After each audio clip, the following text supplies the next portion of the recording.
भक्तों, भगवान गणेश बुद्धि, समृद्धि और संतान के दाता हैं। यदि आपके जीवन में संतान प्राप्ति में बाधा, संतान के स्वास्थ्य या भविष्य को लेकर चिंता या संतान से जुड़ी किसी भी प्रकार की समस्या है, तो आप श्री गणेश जी की आराधना और उनके मंत्रों का जाप अवश्य करें। भगवान गणेश के मंत्रों का नियमित 108 बार जाप करने से आपके पुत्र पर बने हुए सारे संकट एक बार में ही खत्म हो जाएंगे और आपके पुत्र पर भगवान गणेश की असीम कृपा बनी रहेगी। इसलिए आज हम आपको भगवान गणेश का एक ऐसा चमत्कारी और प्रभावशाली मंत्र बताने जा रहे हैं, जिस मंत्र के नियमित 108 बार जाप करने से आपका पुत्र हमेशा खुश रहेगा और उसका स्वास्थ्य हमेशा अच्छा बना रहेगा। आपके पुत्र को उसके भविष्य में कभी भी असफलता प्राप्त नहीं होगी, उसका जीवन हमेशा खुशियों से भर जाएगा। इसलिए प्यारे भक्तों, इस मंत्र का नियमित 108 बार जाप करें। यह गणेश जी का अचूक मंत्र है, इसलिए इस मंत्र का नियमित 108 बार जाप करें। यदि आप इस मंत्र का नियमित 108 बार जाप करने में असफल हैं, तो आप इस वीडियो को अपने मोबाइल फ़ोन पर या स्पीकर पर चलाकर नियमित सुनें। अगर आप भगवान गणेश जी की असीम कृपा प्राप्त करना चाहते हैं और उनका आशीर्वाद अपने ऊपर बनाए रखना चाहते हैं, तो इस वीडियो को लाइक और चैनल को सब्सक्राइब जरूर कर दीजिए और कमेंट बॉक्स में जय श्री गणेश अवश्य लिख दीजिए। तो चलिए भक्तों, मंत्र का जाप करना प्रारंभ करते हैं। ओम ग्लौम गम गणपतये सर्वदुष्ट ग्रहे बाधा विनाशाय स्वाहा। ओम ग्लौम गम गणपतये सर्वदुष्ट ग्रहे बाधा विनाशाय स्वाहा। ओम ग्लौम गम गणपतये सर्वदुष्ट ग्रहे बाधा विनाशाय स्वाहा। ओम ग्लौम गम गणपतये सर्वदुष्ट ग्रहे बाधा विनाशाय स्वाहा। ओम ग्लौम गम गणपतये सर्वदुष्ट ग्रहे बाधा विनाशाय स्वाहा। ओम ग्लौम गम गणपतये सर्वदुष्ट ग्रहे बाधा विनाशाय स्वाहा। ओम ग्लौम गम गणपतये सर्वदुष्ट ग्रहे बाधा विनाशाय स्वाहा। ओम ग्लौम गम गणपतये सर्वदुष्ट ग्रहे बाधा विनाशाय स्वाहा। ओम ग्लौम गम गणपतये सर्वदुष्ट ग्रहे बाधा विनाशाय स्वाहा।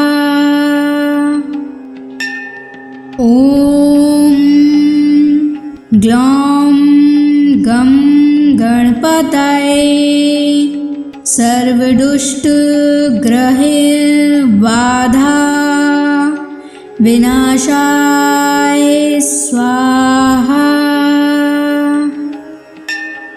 ओम ग्लौं गं गणपतये सर्वदुष्टग्रहबाधा विनाशाय स्वाहा। ॐ ग्लौं गं गणपतये सर्वदुष्टग्रहबाधा विनाशाय स्वाहा। ॐ ग्लौं गं गणपतये सर्वदुष्टग्रहबाधा विनाशाय स्वाहा। ॐ ग्लौं गं गणपतये सर्वदुष्टग्रहबाधा विनाशाय स्वाहा। ॐ ग्लौं गं गणपतये सर्वदुष्टग्रहबाधा विनाशाय स्वाहा। ॐ ग्लौं गं गणपतये सर्वदुष्टग्रहबाधा विनाशाय स्वाहा। ॐ ग्लौं गं गणपतये सर्वदुष्टग्रहबाधा विनाशाय स्वाहा। ॐ ग्लौं गं गणपतये सर्वदुष्टग्रहबाधा विनाशाय स्वाहा। ॐ ग्लौं गं गणपतये सर्वदुष्टग्रहबाधा विनाशाय स्वाहा। ॐ ग्लौं गं गणपतये सर्वदुष्टग्रहबाधा विनाशाय स्वाहा। ॐ ग्लौं गं गणपतये सर्वदुष्टग्रहबाधा विनाशाय स्वाहा। ॐ ग्लौं गं गणपतये सर्वदुष्टग्रहबाधा विनाशाय स्वाहा। ॐ ग्लौं गं गणपतये सर्वदुष्टग्रहबाधा विनाशाय स्वाहा। ॐ ग्लौं गं गणपतये सर्वदुष्टग्रहबाधा विनाशाय स्वाहा। ॐ ग्लौं गं गणपतये सर्वदुष्टग्रहैर्बाधा विनाशाय स्वाहा। ॐ ग्लौं गं गणपतये सर्वदुष्टग्रहैर्बाधा विनाशाय स्वाहा। ॐ ग्लौं गं गणपतये सर्वदुष्टग्रहैर्बाधा विनाशाय स्वाहा। ॐ ग्लौं गं गणपतये सर्वदुष्टग्रहैर्बाधा विनाशाय स्वाहा। ॐ ग्लौं गं गणपतये सर्वदुष्टग्रहैर्बाधा विनाशाय स्वाहा। ॐ ग्लौं गं गणपतये सर्वदुष्टग्रहैर्बाधा विनाशाय स्वाहा। ॐ ग्लौं गं गणपतये सर्वदुष्टग्रहैर्बाधा विनाशाय स्वाहा। ॐ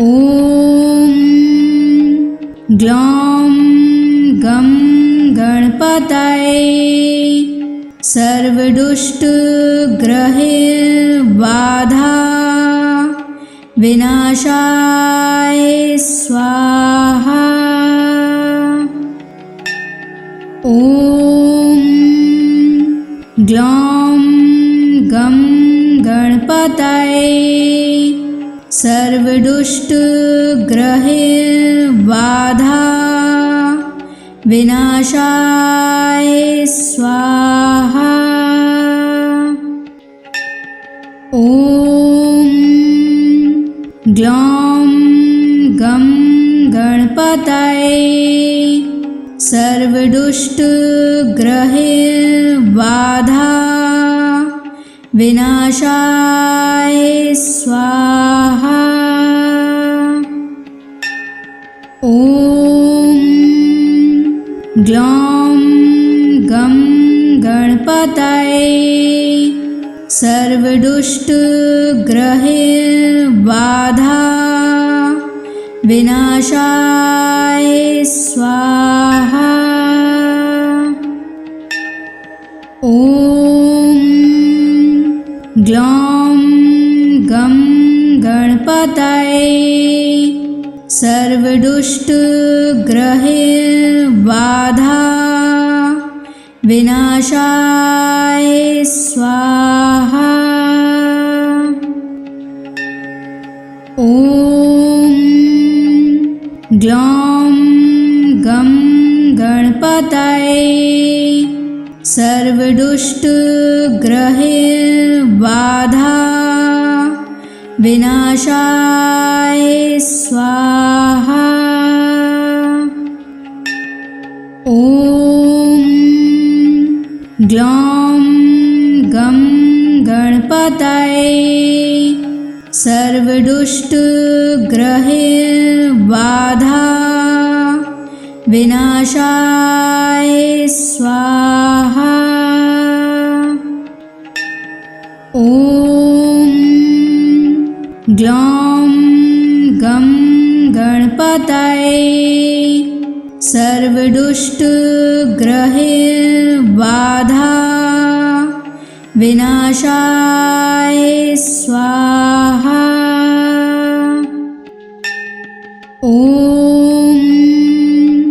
ग्लौं गं गणपतये सर्वदुष्टग्रहबाधा विनाशाय स्वाहा। ॐ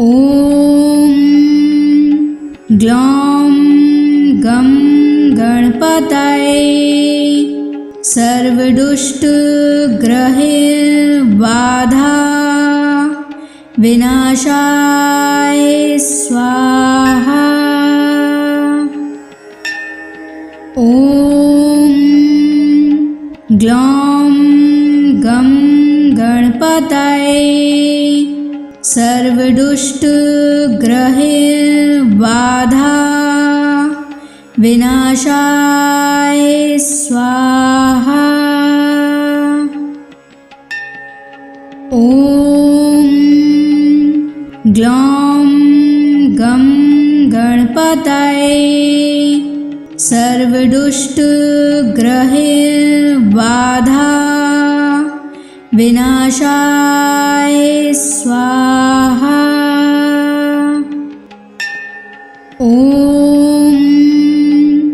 ग्लौं गं गणपतये सर्वदुष्टग्रहबाधा विनाशाय स्वाहा।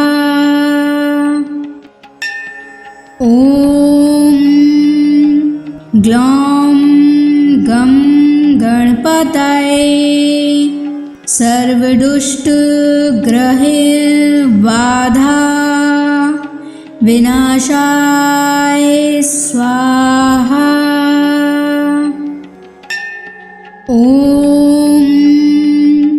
ग्लौं गं गणपतये सर्वदुष्टग्रहबाधा विनाशाय स्वाहा।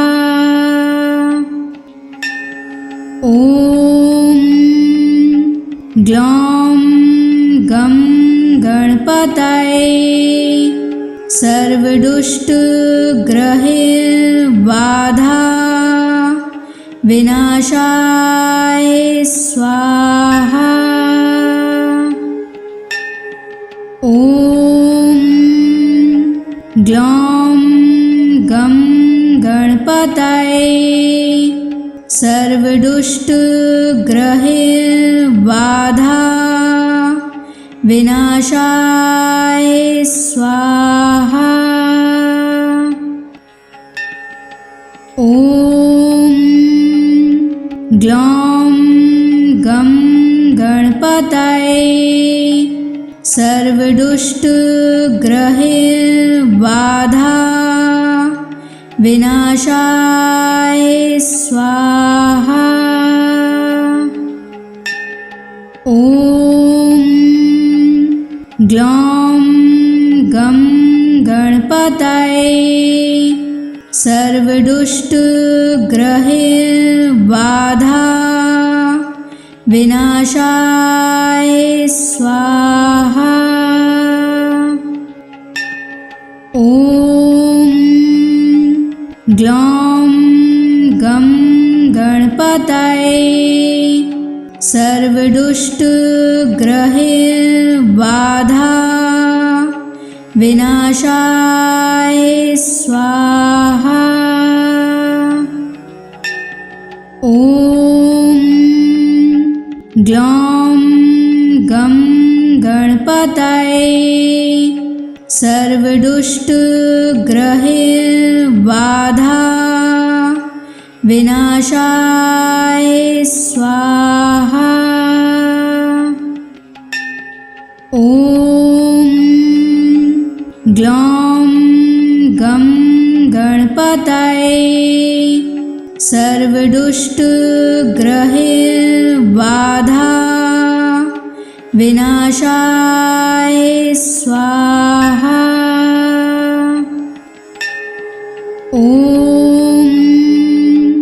ग्लौं गं गणपतये सर्वदुष्टग्रहबाधा विनाशाय स्वाहा। ॐ ग्लौं गं गणपतये सर्वदुष्टग्रहबाधा विनाशाय स्वाहा। ॐ ग्लौं गं गणपतये सर्वदुष्टग्रहबाधा विनाशाय स्वाहा। ॐ ग्लौं गं गणपतये सर्वदुष्टग्रहबाधा विनाशाय स्वाहा। ॐ ग्लौं गं गणपतये सर्वदुष्टग्रहबाधा विनाशाय स्वाहा। ॐ ग्लौं गं गणपतये सर्वदुष्टग्रहबाधा विनाशाय स्वाहा। ॐ ग्लौं गं गणपतये सर्वदुष्टग्रहबाधा विनाशाय स्वाहा। ॐ ग्लौं गं गणपतये सर्वदुष्टग्रहबाधा विनाशाय स्वाहा। ॐ ग्लौं गं गणपतये सर्वदुष्टग्रहबाधा विनाशाय स्वाहा। ॐ ग्लौं गं गणपतये सर्वदुष्टग्रहबाधा विनाशाय स्वाहा। ॐ ग्लौं गं गणपतये सर्वदुष्टग्रहबाधा विनाशाय स्वाहा। ॐ ग्लौं गं गणपतये सर्वदुष्टग्रहबाधा विनाशाय स्वाहा। ॐ ग्लौं गं गणपतये सर्वदुष्टग्रहबाधा विनाशाय स्वाहा। ॐ ग्लौं गं गणपतये सर्वदुष्टग्रहबाधा विनाशाय स्वाहा। ॐ ग्लौं गं गणपतये सर्व सर्वदुष्टग्रहैर्बाधा विनाशाय स्वाहा। ॐ ग्लौं गं गणपतये सर्वदुष्टग्रहैर्बाधा विनाशाय स्वाहा। ॐ ग्लौं गं गणपतये सर्वदुष्टग्रहैर्बाधा विनाशाय स्वाहा। ॐ ग्लौं गं गणपतये सर्वदुष्टग्रहैर्बाधा विनाशाय स्वाहा। ॐ ग्लौं गं गणपतये सर्वदुष्टग्रहैर्बाधा विनाशाय स्वाहा। ॐ ग्लौं गं गणपतये सर्वदुष्टग्रहैर्बाधा विनाशाय स्वाहा। ॐ ग्लौं गं गणपतये सर्वदुष्टग्रहैर्बाधा विनाशाय स्वाहा। ॐ ग्लौं गं गणपतये सर्वदुष्टग्रहैर्बाधा विनाशाय स्वाहा। ॐ ग्लौं गं गणपतये सर्वदुष्टग्रहैर्बाधा विनाशाय स्वाहा। ॐ ग्लौं गं गणपतये सर्वदुष्टग्रहैर्बाधा विनाशाय स्वाहा। ॐ ग्लौं गं गणपतये सर्वदुष्टग्रहैर्बाधा विनाशाय स्वाहा। ॐ ग्लौं गं गणपतये सर्वदुष्टग्रहैर्बाधा विनाशाय स्वाहा। ॐ ग्लौं गं गणपतये सर्वदुष्टग्रहैर्बाधा विनाशाय स्वाहा। ॐ ग्लौं गं गणपतये सर्वदुष्टग्रहैर्बाधा विनाशाय स्वाहा। ॐ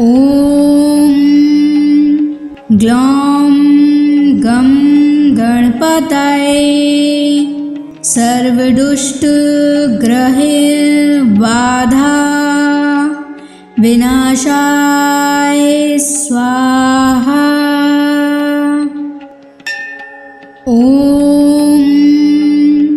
ग्लौं गं गणपतये सर्वदुष्टग्रहबाधा विनाशाय स्वाहा।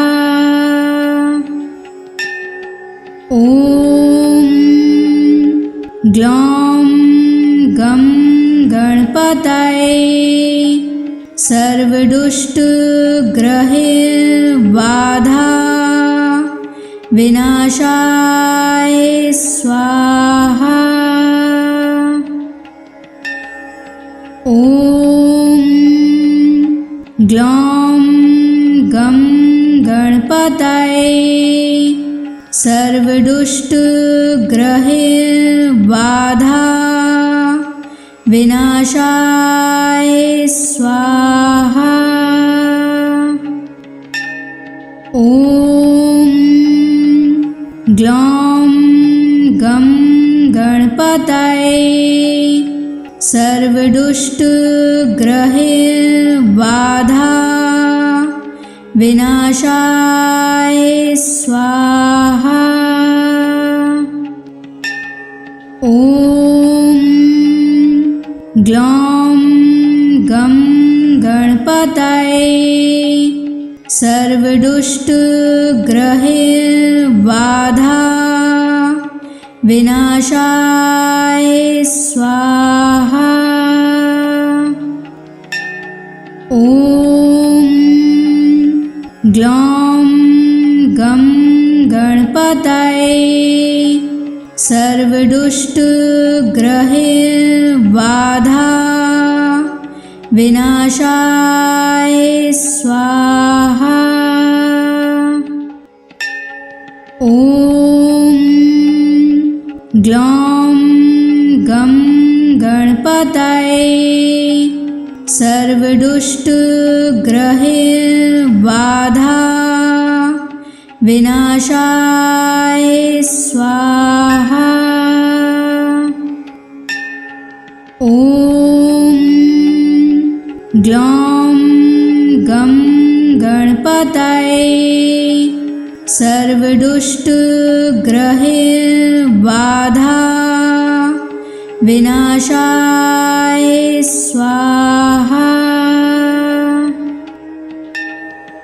ॐ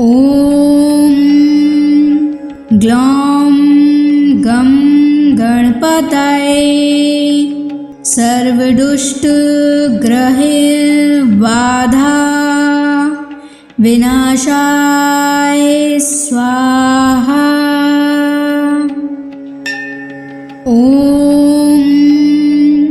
ग्लौं गं गणपतये सर्वदुष्टग्रहबाधा विनाशाय स्वाहा। ॐ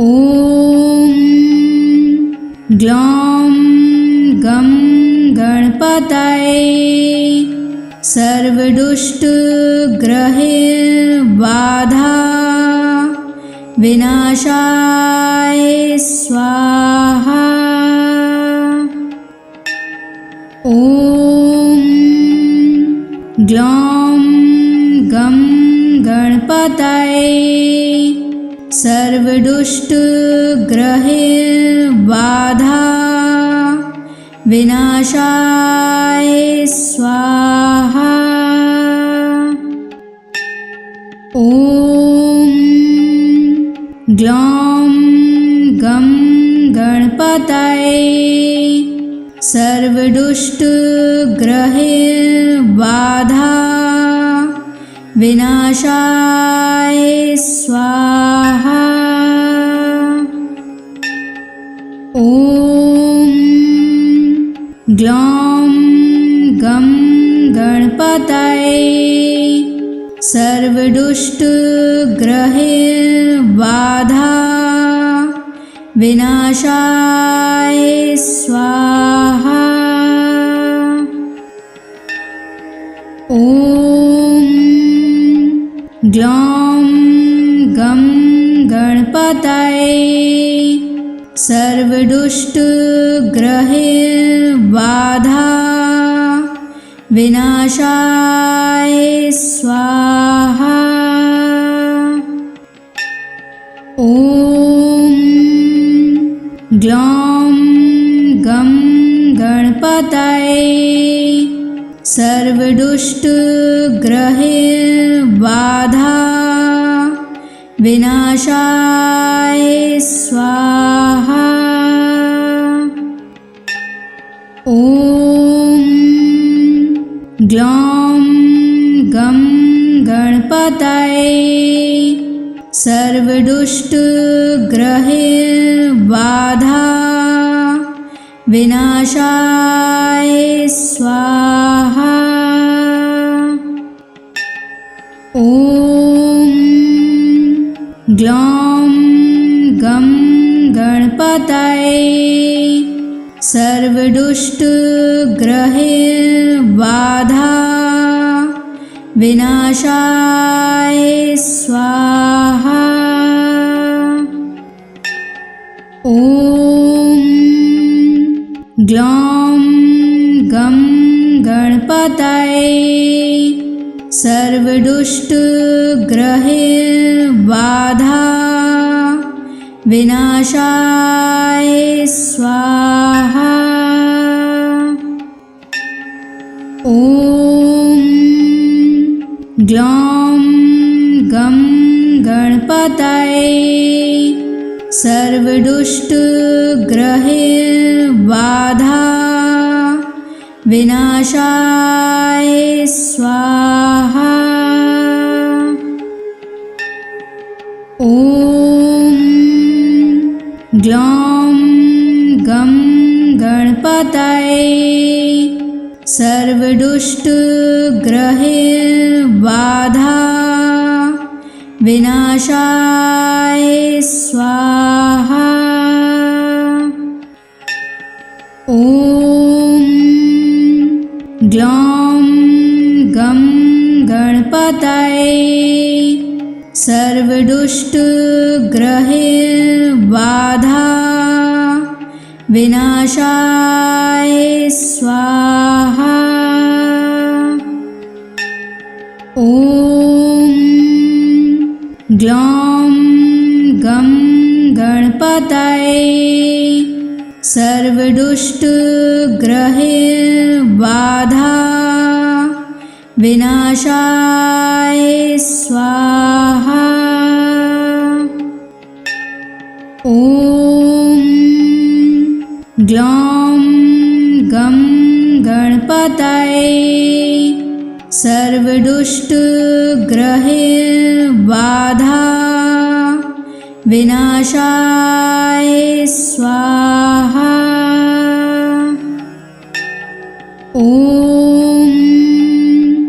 ग्लौं गं गणपतये सर्वदुष्टग्रहैर्बाधा विनाशाय स्वाहा।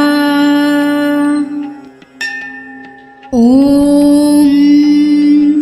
ग्लौं गं गणपतये सर्वदुष्टग्रहैर्बाधा विनाशाय स्वाहा।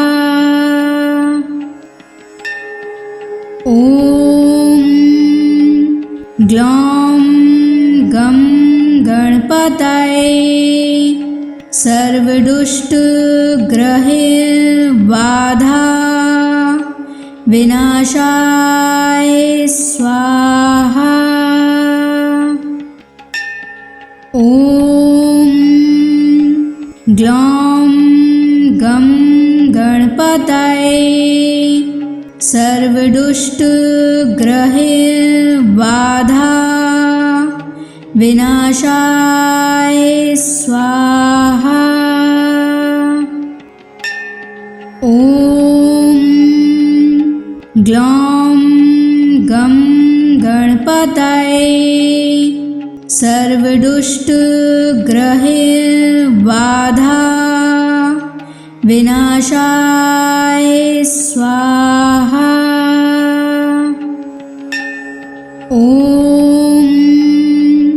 ग्लौं गं गणपतये सर्वदुष्टग्रहबाधा विनाशाय स्वाहा।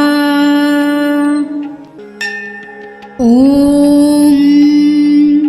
ग्लौं गं गणपतये सर्वदुष्टग्रहबाधा विनाशाय स्वाहा। ॐ ग्लौं गं गणपतये सर्वदुष्टग्रहबाधा विनाशाय स्वाहा। ॐ ग्लौं गं गणपतये सर्वदुष्टग्रहबाधा विनाशाय स्वाहा। ॐ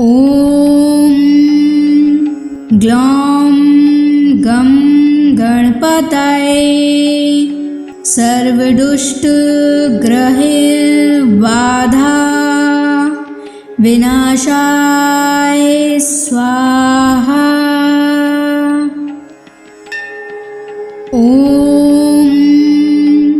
ग्लौं गं गणपतये सर्वदुष्टग्रहबाधा विनाशाय स्वाहा। ॐ ग्लौं गं गणपतये सर्वदुष्टग्रहबाधा विनाशाय स्वाहा। ॐ ग्लौं गं गणपतये सर्वदुष्टग्रहबाधा विनाशाय स्वाहा। ॐ ग्लौं गं गणपतये सर्वदुष्टग्रहबाधा विनाशाय स्वाहा। ॐ ग्लौं गं गणपतये सर्वदुष्टग्रहबाधा विनाशाय स्वाहा। ॐ ग्लौं गं गणपतये सर्वदुष्टग्रहबाधा विनाशाय स्वाहा। ॐ ग्लौं गं गणपतये सर्वदुष्टग्रहबाधा विनाशाय स्वाहा। ॐ ग्लौं गं गणपतये सर्वदुष्टग्रहबाधा विनाशाय स्वाहा। ॐ ग्लौं गं गणपतये सर्वदुष्टग्रहबाधा विनाशाय स्वाहा। ॐ ग्लौं गं गणपतये सर्वदुष्टग्रहबाधा विनाशाय स्वाहा। ॐ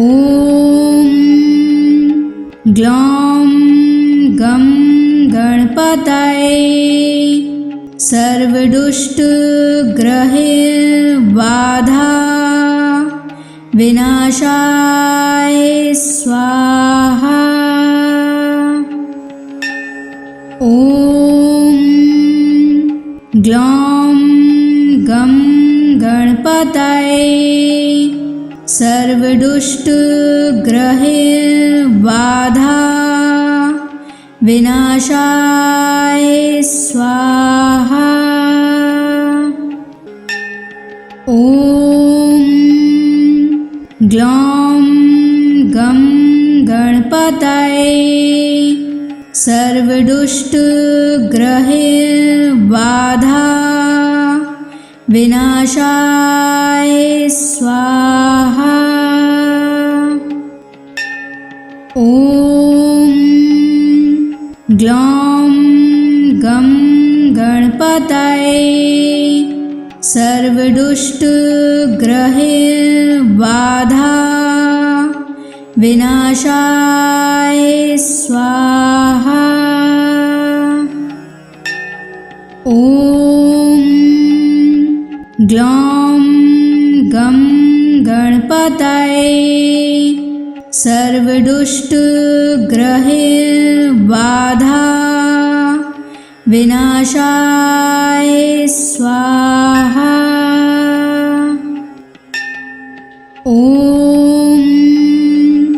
ग्लौं गं गणपतये सर्वदुष्टग्रहबाधा विनाशाय स्वाहा। ॐ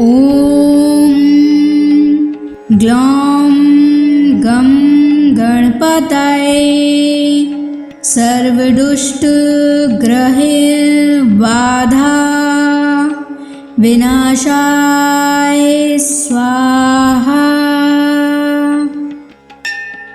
ॐ ग्लौं गं गणपतये सर्वदुष्टग्रहबाधा विनाशाय स्वाहा। ॐ ग्लौं गं गणपतये सर्वदुष्टग्रहबाधा विनाशाय स्वाहा। ॐ ग्लौं गं गणपतये सर्वदुष्टग्रहबाधा विनाशाय स्वाहा। ॐ ग्लौं गं गणपतये सर्वदुष्टग्रहबाधा विनाशाय स्वाहा। ॐ ग्लौं गं गणपतये सर्वदुष्टग्रहबाधा विनाशाय स्वाहा। ॐ ग्लौं गं गणपतये सर्वदुष्टग्रहबाधा विनाशाय स्वाहा।